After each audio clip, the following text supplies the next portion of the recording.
Halo, halo, apa kabar Anda semua? Senang sekali akhir pekan kita masih terus ngobrol ya, Bung Rocky dan tetap saja ternyata akhir pekan pun seperti tahun yang lalu, tahun 2023, 2022, kayaknya lama banget ya kita baru belum berapa hari yang lalu tahun 2022.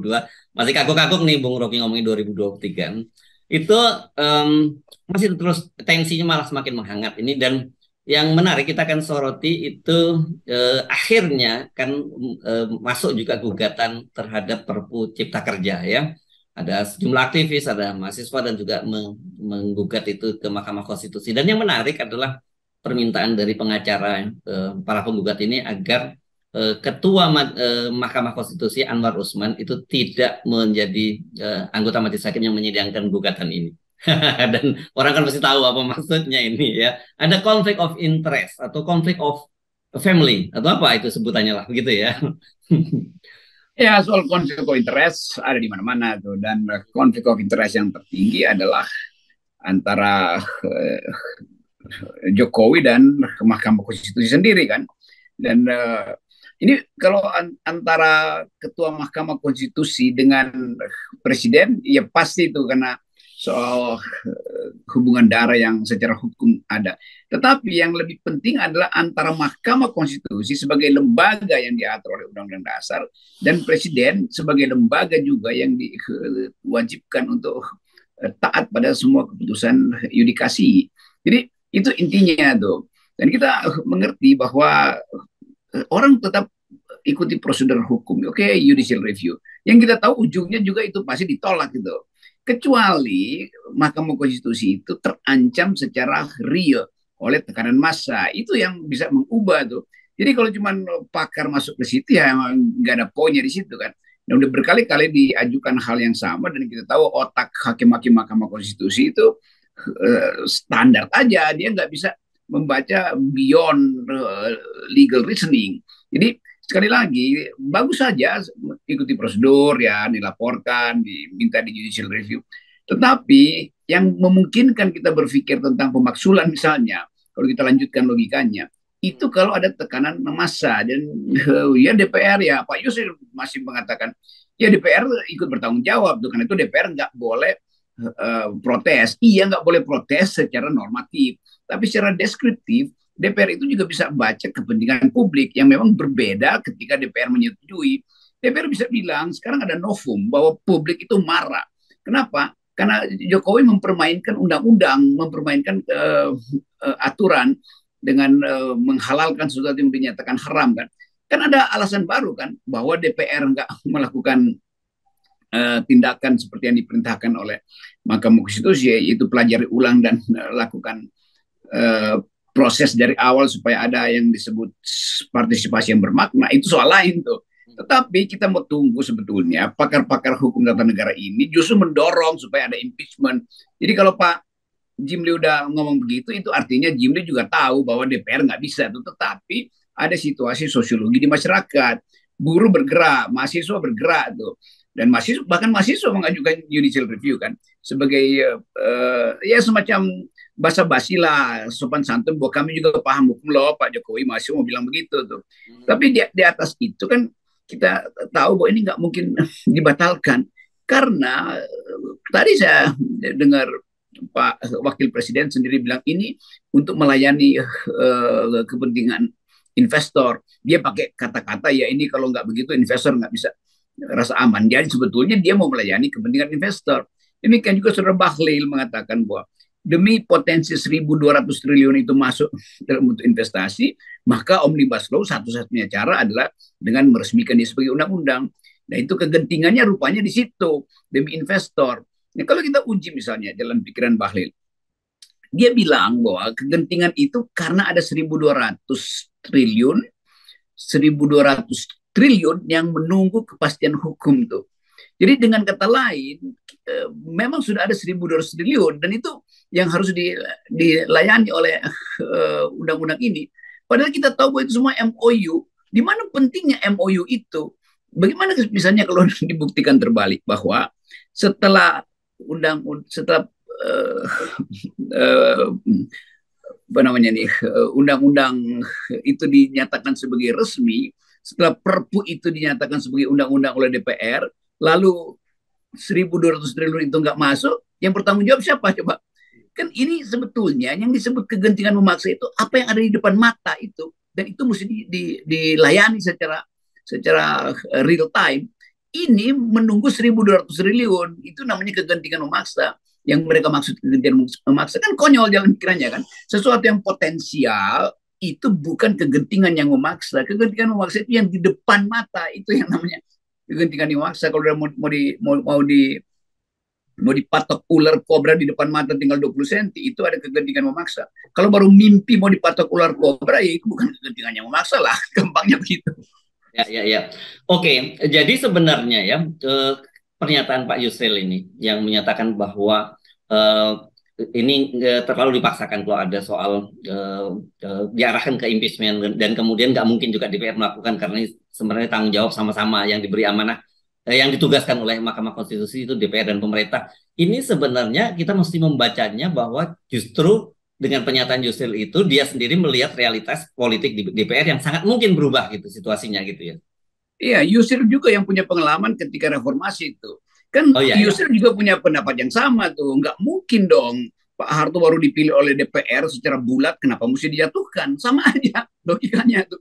Tetapi sosiologi politik mengatakan lain. Dan Yusril juga yang ikut mendraft uh, pengunduran diri Presiden Soeharto kan. Kita ingatkan pada Pak Yusril itu bahwa secara normatif nggak bisa Presiden Soeharto dipaksa mundur oleh DPR yang baru 3 bulan lalu menyatakan kebulatan tekad mendukung Presiden Soeharto pada waktu itu, dan ternyata bisa dimaksudkan. Jadi hal-hal yang normatif bisa dibatalkan oleh hal-hal yang deskriptif. Sesuatu yang sifatnya aturan bisa dibatalkan oleh desakan politik. Kan itu yang terjadi. Kalau enggak, kita nggak mungkin lakukan perubahan tuh. Saya mengerti Pak Yusril, dia mau taat asas, tapi sejarah politik kita sering mengatakan ketaat asasan itu justru memperburuk dan memperpanjang otoritarianisme. Dan itu yang sebetulnya mesti dipahami juga oleh Pak Yusril. Jadi mungkin karena yang ngomong adalah Jimli Asidik sebagai ahli tata negara, maka Pak Yusril bereaksi juga sebagai ahli tata negara. Tapi ini bukan soal keahlian tata negara.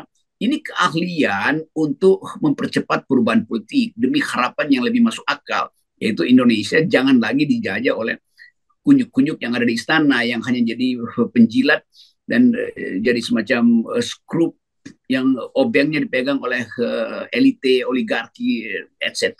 dan seterusnya gitu kan. Atau jangan-jangan sebenarnya Bang Yose juga selain memberikan justifikasi macam itu juga sudah menyiapkan draft juga. Ya sangat mungkin Pak Yusril, ya kita ngerti ya Yusril pintar dalam melihat celah itu. Tetapi kali ini celah itu justru akan orang ingatkan. Anda juga tahu dulu di 98 nggak mungkin jatuhnya Soeharto, kenapa Anda lalaikan atau Anda abaikan pertimbangan sosiologis itu? Ini bukan semata-mata pertimbangan prosedur hukum, ini pertimbangan sosiologis. Memang impeachment itu harus melalui tahap hukum, tetapi yang namanya impeachment itu kalau sudah disepakati oleh rakyat, nah proses hukumnya tinggal menyesuaikan sebetulnya. Gitu aja. Iya, iya, iya, iya.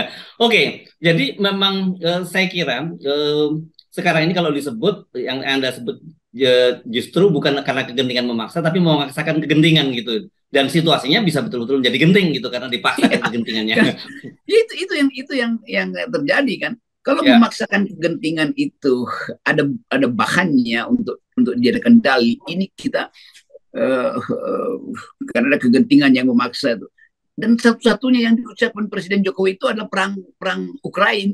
Dan artinya udah nggak ada kan ketika Bahlil bilang enggak, sebetulnya ini karena demi investor itu. Jadi apa hubungannya Ukraina dengan investor? Jadi preambul atau dalil yang dinyatakan sebagai acuan pertimbangan dasarnya itu perang Rusia Ukraina akhirnya batal dengan keterangan oleh Bahlil yang mengatakan enggak, ini sepenuh-penuhnya demi membujuk investor untuk memasukkan 1.200 triliun. Demikian juga Wakil Presiden mengatakan iya, ini memang untuk melayani kepentingan pemodal, penanam modal. Jadi dua tokoh ini aja udah bilang Presiden bohong, ini bukan demi Ukraina. Tapi Presiden juga harus terangkan dong bahwa enggak, ini demi Ukraina, karena itu tempeleng aja. Dua orang itu, Pak Wapres juga harus ditempeleng, demikian juga Bahlil. Kan itu berbeda dengan keterangan presiden, kan presiden bilang itu Ukraina dan Rusia, ternyata itu cuma 3 orang yang punya kepentingan tadi itu. Jadi kepentingan 3 orang yang menunggu perpanjangan izin usaha, menunggu supaya operasinya itu bisa tumbuh kembali dengan menekan upah buruh, segala macam itu dinyatakan oleh presiden sebagai alasan kegentingan yang memaksa. Itu curangnya di situ tuh, atau kalau kita ingat terus istilah Ibu Bivitri, culasnya di situ. Itu lebih telak sebenarnya kata culas. Oke, dan saya kira ini dengan pernyataan-pernyataan muncul dari istana itu menunjukkan mereka sendiri juga sekarang menyadari ada kekhawatiran gitu, karena respon publik ternyata tidak seperti yang mereka perkirakan gitu. Karena biasanya kan selalu menganggap ini selama ini ya oke saja, fine saja lah, setiap kali ada apa-apa toh mereka bikin apa saja dan mau unjuk rasa apa saja, ketika diputuskan juga nggak ada reaksi apa-apa gitu. Bayangkan misalnya kalau tulisannya Ibu Bivitri di Kompas itu, yang tadi pagi itu dibaca dan diterjemahkan ke dalam versi bahasa Inggris. Lalu investor baca, oh yang namanya Perpu itu ternyata keculasan politik ya. Nah siapa yang mau masuk gitu kan? Jadi masalah-masalah semacam ini yang membuat kita merasa persiapan untuk otoritarianisme makin lama makin norak gitulah. Jadi mau mengendalikan, tapi alasannya dibikin-bikin, dan hal yang dibikin-bikin kan ya itu menjengkelkan sekaligus menjijikkan kan. Jadi bagaimana mungkin kepala negara berbohong gitu? Dia bilang demi Ukraina, demi alasan perang di Eropa itu, tetapi aparat dia termasuk wakil presiden beliau itu mengatakan bukan karena Ukraina. Ukraina, bayangkan misalnya kalau Ukraina berhenti, apakah investor mau masuk? Bayangkan kalau Ukraina terus bertambah juga, apakah investor mau masuk? Jadi hal-hal semacam ini yang digantungkan pada semacam ya transaksi 2, 3, 4 orang lah di istana yang diundang untuk menekan supaya cepat-cepat Omnibus Law itu dinyatakan sebagai hukum positif. Dan itu yang kemudian dipaksakan oleh Presiden Jokowi karena menganggap bahwa kalau dia nggak diundangkan, maka seluruh proyek yang dibayangkan Jokowi sebagai legasi dia hilang gitu kan. Jadi Jokowi takut hilang proyek-proyek dia, padahal proyek dia paling utama adalah buat bangsa ini akrab, peduli pada demokrasi, bukan pamer macam-macam yang isinya semen doang gitu kan. Masa bangsa diukur berdasarkan jumlah semen yang dijadikan beton, kan gila tuh. Ya, ya. Dan selama ini kan sebenarnya ini yang sudah kita ulang-ulang terus ya, statement-statement semacam ini. Tapi dengan keputusan presiden menerbitkan Perpu ini udah semakin udah firm lah gitu. Memang negara itu tidak sepenuhnya maksud saya presiden itu tidak sepenuhnya berkuasa, bahwa yang berkuasa adalah kepentingan-kepentingan di belakangnya yang kita sebut sebagai oligarki itu. Ya itu kesimpulan, itu juga kesimpulan dari pemodal internasional tuh. Ini pemodal yang bonafit ya. Yang menganggap ya kalau presiden nggak punya grit terhadap keadaan politik, bagaimana kita mau invest di situ? Kan tetap sinyal pertama untuk mengundang investor adalah kepastian hukum yang didasarkan pada proses demokrasi itu. Kan itu intinya tuh. Nggak ada investor yang mau masuk di negara yang hukumnya itu sekedar untuk melayani 3-4 orang, kan begitu kan. Jadi bagi pemodal Amerika atau Eropa yang dididik dalam upaya untuk menanam modal secara masuk akal, dia melihat Indonesia ini nggak masuk akal. Sesuatu yang tadinya haram tiba-tiba jadi halal. DPR yang seharusnya berinisiatif untuk merapikan atau menyusun ulang atau memproses dari awal draft undang-undang yang ribuan halaman itu nggak bekerja apa-apa. Tiba-tiba Presiden Jokowi merasa terdesak karena tuntutan 3-4 orang oligarki, lalu dikeluarkan undang-undang dengan status Perpu itu. Nah, masyarakat internasional anggap bahwa Indonesia sudah sinting demi ambisi presiden, maka dilanggar prinsip hukum. Padahal di dunia ini berlaku semacam etika yang didengungkan 10-20 tahun lalu oleh PBB. Bisnis itu harus berdasarkan pada prinsip integritas itu. Itu yang nggak ada tuh. Jadi akan malu investor asing itu untuk nanam investasi di negara yang buruk dan culas di dalam politiknya, kan itu kan. Pemodal asing itu juga ada etikanya tuh. Jadi itu pentingnya kita tahu apa yang disebut code of conduct di dalam international business, kan itu.